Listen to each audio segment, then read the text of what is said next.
Hai teman, selamat datang di channel Sekate New. Jangan lupa pada teman-teman untuk like, komen, dan subscribe supaya tidak ketinggalan update dari channel ini. Mimin ucapkan terima kasih. Selamat menyaksikan. Bab ke-45. Setelah seharian dirawat di rumah sakit, akhirnya Bu Chandra diperbolehkan untuk pulang. Kondisinya tidak terlalu serius. Hanya ada memar di bagian pinggangnya akibat membentur ujung tembok kamar mandi. Bu Chandra dibantu oleh Arumi dan Arkan berjalan sambil tertatih-tatih masuk ke dalam rumah. "Nenek!" seru Cantika menyambut kedatangan neneknya bersama Tiara yang berdiri dan menatap acuh tak acuh pada mereka semua. "Hai, cucu kesayangan nenek. Nenek gimana keadaannya?" tanya Cantika sambil mencium punggung tangan neneknya. "Sudah baik, sayang. Terima kasih ya cucu nenek yang baik hati," ucap Bu Chandra. Di balik wajahnya yang sedikit pucat, ia terus menyunggingkan senyum pada cucu kesayangannya itu. Berbeda saat ia melirik ke arah Tiara dan langsung menunjukkan wajah sinisnya. Tiara mendekat. Sebenarnya malas untuk menghampiri ibu mertuanya. Tiara sudah tahu perlakuan tidak mengenakan yang akan ia terima setelah ini. "Mah," Tiara menyingkirkan sedikit egonya. Mendekat lalu hendak mencium punggung tangan ibu mertuanya itu. Namun benar dugaan Tiara. Jangankan tersenyum ramah, mau salim pun tidak diterima. "Cek kakak, gak usah sok perhatian. Dasar menantu tidak peka. Gak punya perasaan. Di mana kamu saat mama di rumah sakit? Hah? Lihatlah Arumi. Dia selalu setia di samping mama," ucap Bu Chandra dengan nada ketus. Tiara memutar bola matanya, menghela nafas berat kemudian menatap suaminya dengan tajam. "Tanyakan sama anak mama kemana aku seharian ini. Aku memang gak nungguin mama, tapi aku sempat jenguk kok ketika mama belum sadar dari pingsan. Asal mama tahu, aku sibuk untuk mengurusi anak mama yang satu lagi." "Apa maksudmu? Siapa yang kau maksud?" "Seina. Memangnya dia kenapa?" tanya Bu Chandra masih dengan nada tak bersahabat. Tiara kini melirik Arumi. Mata Arumi sedikit menyipit seolah sedang tersenyum di balik cadarnya. Apa tontonan seperti ini membuatnya senang? "Cek kakak, wanita itu memang misterius," gumam Tiara. "Deh, sudahlah. Mama mau istirahat. Yuk, Mah, istirahat di kamar. Sudah malam, sebaiknya mama tidur," ucap Arkan yang sepertinya sengaja tidak memberitahukan soal Seina pada mamanya. Mungkin Arkan tidak mau jika sampai ibunya kepikiran dengan masalah yang sedang menimpa adiknya itu. "Papa." Cantika memanggil ayahnya. "Nanti ya, Cantika. Papa lelah," ucap Arkan yang membuat Cantika langsung menundukkan kepalanya, menyembunyikan rasa kecewa yang begitu dalam. Arkan dan Arumi membawa Bu Chandra menuju kamar. Mereka berjalan begitu saja meninggalkan Tiara yang terdiam sambil menahan emosinya. "Sabar, Tiara. Sabar. Biar saja suamimu tidak membelamu lagi di hadapan orang tuanya. Toh sebentar lagi dia akan menjadi mantan," ucap Tiara menyemangati diri sendiri. Daripada pusing memikirkan manusia-manusia menyebalkan itu, lebih baik ia mengajak Cantika untuk tidur karena besok mereka harus kembali beraktivitas. "Mah, kok papa sekarang tidak perhatian sama aku? Papa sekarang sibuk. Papa sudah tidak punya waktu lagi untukku," ucap Cantika ketika dia dan ibunya berbaring di atas ranjang sambil menatap ke atas langit-langit kamar. "Papa sedang banyak pekerjaan, sayang." "Cantika yang sabar ya," ucap Tiara mencoba untuk memberikan pengertian pada anaknya. Meskipun ia sakit hati dan membenci suaminya saat ini, namun tidak sekalipun ia menjelek-jelekan Arkan pada putrinya sendiri. "Tidak, Mama. Papa tidak sibuk bekerja. Papa selalu sibuk dengan Tante Arumi. Sebenarnya dia itu siapa? Mah, kenapa dia tinggal di sini dan selalu dekat dengan papa?" tanya Cantika yang membuat Tiara seketika langsung mati kutu. Tiara bingung bagaimana harus menjelaskan pada Cantika bahwa sebenarnya Arumi adalah istri kedua dari ayahnya. "Tadi saja saat aku menghampiri nenek, papa tidak berbicara ataupun menggendongku. Matanya selalu melirik ke arah tante itu. Aku sedih, Mah." Cantika berbicara dengan suara bergetar. Bibirnya berkeriting dengan mata yang berkaca-kaca. Melihat itu tentu saja membuat Tiara sangat sedih.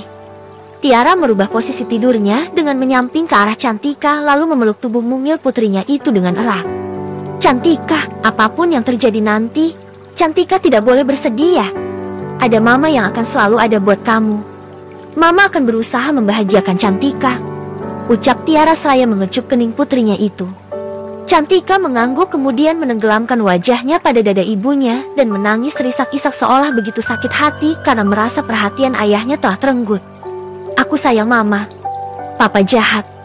Aku hanya sayang sama mama, ucap Cantika dengan tangisan yang begitu menyayat hati.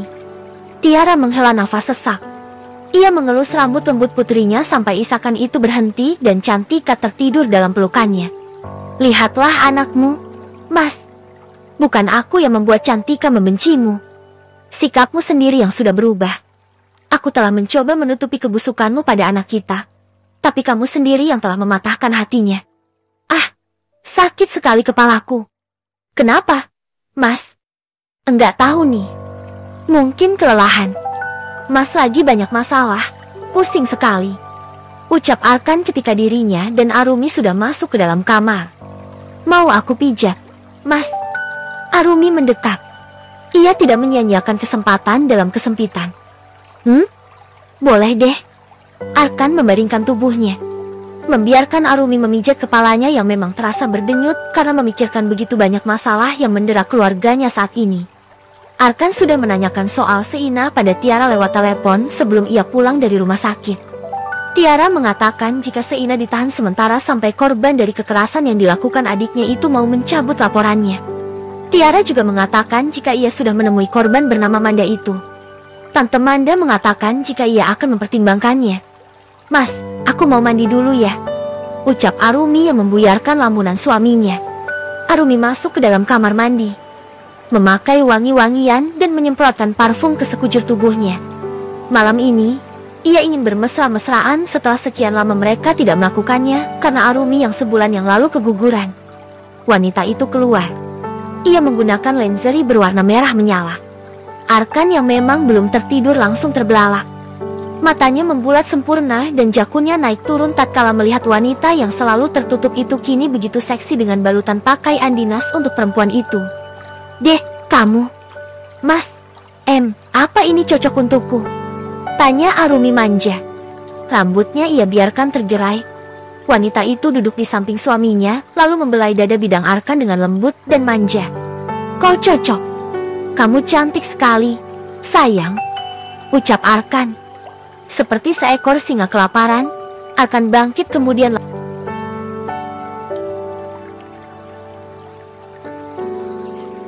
Pria itu seolah melupakan masalah yang sedang menghadang. Dari mulai tabungannya yang terus terkuras, jabatannya yang diturunkan, hingga Seina yang saat ini masih di kantor polisi. Belum lagi besok ia harus berhadapan dengan Pak Lukes dan menjelaskan soal tadi siang kenapa dirinya keluar dari kantor tanpa izin. Meskipun tubuhnya lelah, namun Arkan begitu gagah malam ini dalam melakukan penyatuannya dengan istri keduanya itu.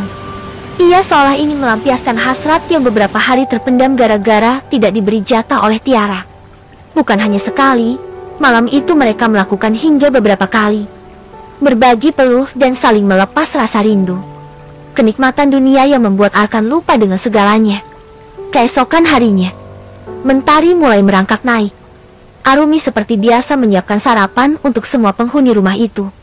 Apalagi kalau bukan membeli makanan di luar dan mengatakan jika itu adalah masakannya.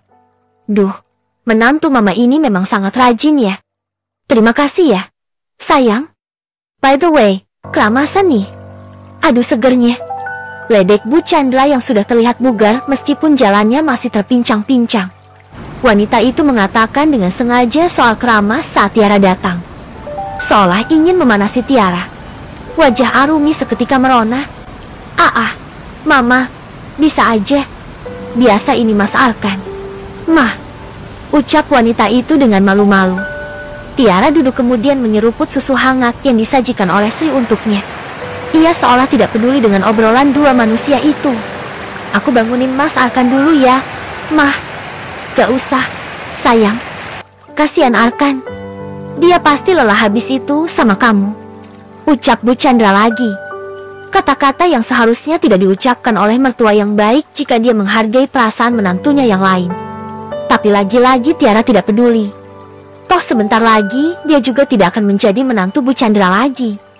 Biarkan saja mereka mau berbicara apa. Mertua dan menantu itu memang satu frekuensi, memiliki sikap yang sama, sama-sama tidak tahu malu. Oh iya, sayang, Seina kemana ya?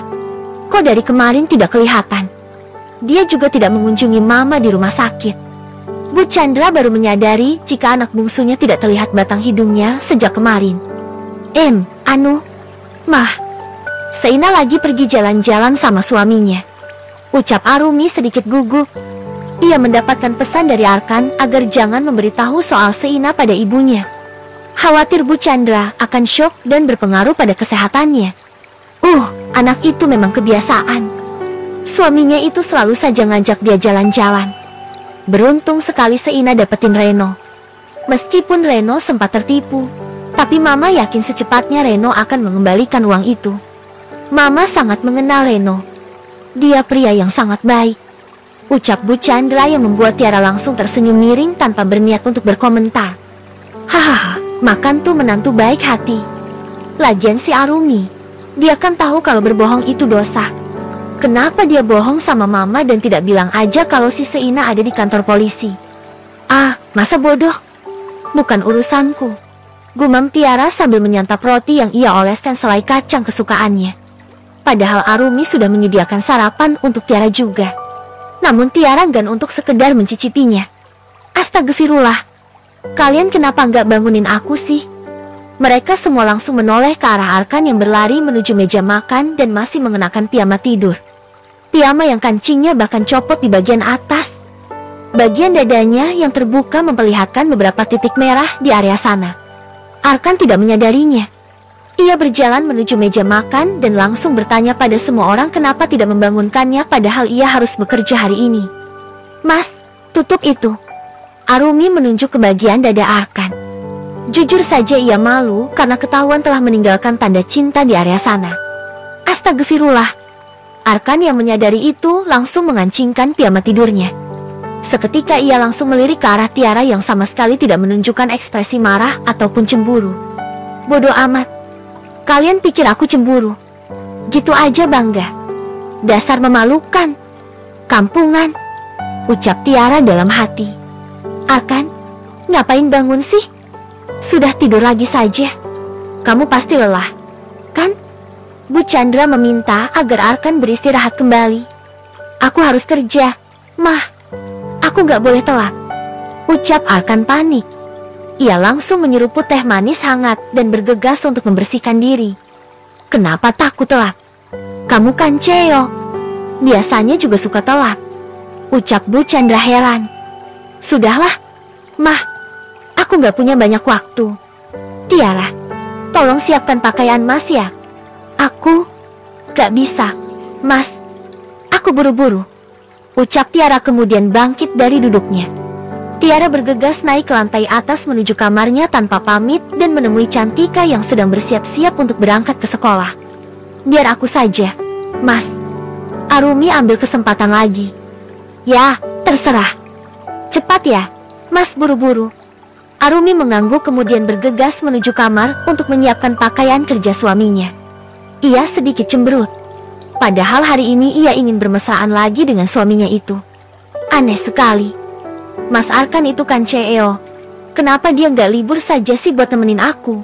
Batinnya. Jam menunjukkan pukul 8:15 saat Arkan mengantri untuk mengisi bensin mobilnya. Padahal Arkan sudah ngebut dari rumah. Tapi sial. Ternyata bensin mobilnya habis. Semoga saja Pak Lukas tidak masuk atau lebih kesiangan dariku. Jika dia sudah datang, bisa mati aku. Harusnya semalam aku tidak bergadang. Aduh, kenapa sih istriku harus menggodaku di saat yang tidak tepat? Tapi aku akui, sekarang Arumi memang semakin menggoda dan menarik. Perhatian dan sikap manjanya, aku sangat suka. Andai Tiara bisa seperti dulu lagi. Arkan terus terbayang-bayang dengan adegan semalam. Di mana Arumi yang dulu terlihat pasif, semalam malah lebih agresif. Arkan semakin tergila-gila padanya. Tapi meski begitu, hati dan cintanya masih besar untuk Tiara. Seketus apapun sikap Tiara saat ini, Arkan masih sangat mencintainya. Mobil milik Bu Chandra yang Arkan pinjam itu akhirnya sampai di kantor tempat pukul 9 pagi. Arkan bergegas menuju ruangannya. Hari ini ia harus fokus untuk mengerjakan pekerjaan yang kemarin ia tinggalkan. Arkan dibuat terkejut ketika ia membuka ruangan staf dan mendapati Pak Lukas yang duduk di atas meja. Bersamanya ada Andin juga Kenzo yang sedang memasukkan barang-barang pribadi milik Arkan ke dalam sebuah kardus. Pak Lukas, ada apa ini? Maaf saya terlambat. Tadi bensin mobil saya habis. Ucap Arkan terbata-bata. Perasaannya mulai tidak enak. Bensin habis, mobil mogok, ibumu yang masuk rumah sakit, besok apa lagi? Saya bukannya tidak mau iba pada kamu. Tapi, kamu tahu sendiri jika saya tidak suka dengan seorang pria yang tidak bisa konsisten dengan ucapannya. Lukas yang angkuh itu tersenyum menyeringai pada Arkan yang nampak pucat pasi saat ini. Sekali lagi saya minta maaf, Pak. Saya berjanji tidak akan mengulanginya lagi. Ucap Arkan memohon. Cukup. Saya paling tidak suka dengan pria yang suka obral janji. Arkan, mulai hari ini kamu saya pecat. Bagai tersengat listrik aliran tinggi, Arkan langsung bergeming dengan syok. Ia merasa jika kesalahannya ini sepele, tapi kenapa bosnya sampai memecatnya? Tetapi, Pak, tidak ada tapi-tapian. Kamu keluar dari kantor tanpa izin pada saya, sementara kamu sudah berjanji akan menyelesaikan pekerjaanmu kemarin. Kamu tahu, berkas itu sangat penting dan saya harus turun tangan sendiri untuk mengerjakannya. Jadi, keputusan saya telak untuk memecatmu. Bereskan semua barang-barangmu. Saya akan kirimkan uang pesangon untukmu. Tegas Lukas kemudian bangkit dan meninggalkan Arkan yang mematung tanpa bisa berbuat apa-apa. Arkan luruh di lantai. Ia berteriak seperti orang kesetanan. Dasar lu kesialan. Apa salahku sampai kau cat kau? Dasar bujang lapuk. Pria tidak laku. Sok berkuasa. Arkan terus saja berteriak. Ia mengacak-acak rambutnya.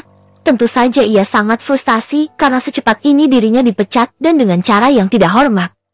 Jam menunjukkan pukul 10:30 saat Arkan sudah pulang ke rumahnya. Kepulangannya itu tentu saja membuat Arumi dan ibu mertuanya terheran-heran. Mas, kenapa? Kok sudah pulang? Dan Mas bawa apa? Itu kardus apa? Apa Mas gak enak badan? Arumi terus memberondong suaminya dengan berbagai pertanyaan. Ia heran melihat penampilan suaminya yang pagi tadi terlihat rapi kini sangat acak-acakan dengan wajahnya yang terlihat begitu kacau. Mas ada apa?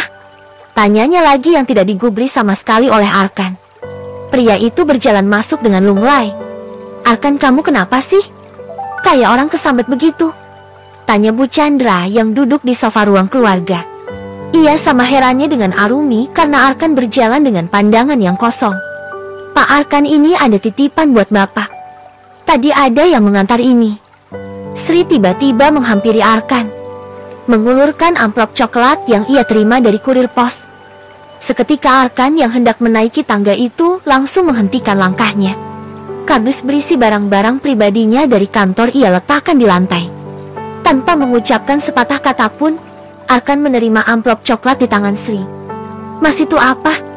Tanya Arumi yang sejak tadi mengekori suaminya. Arumi terlihat sangat penasaran. Arkan tidak menjawab, ia juga sangat penasaran.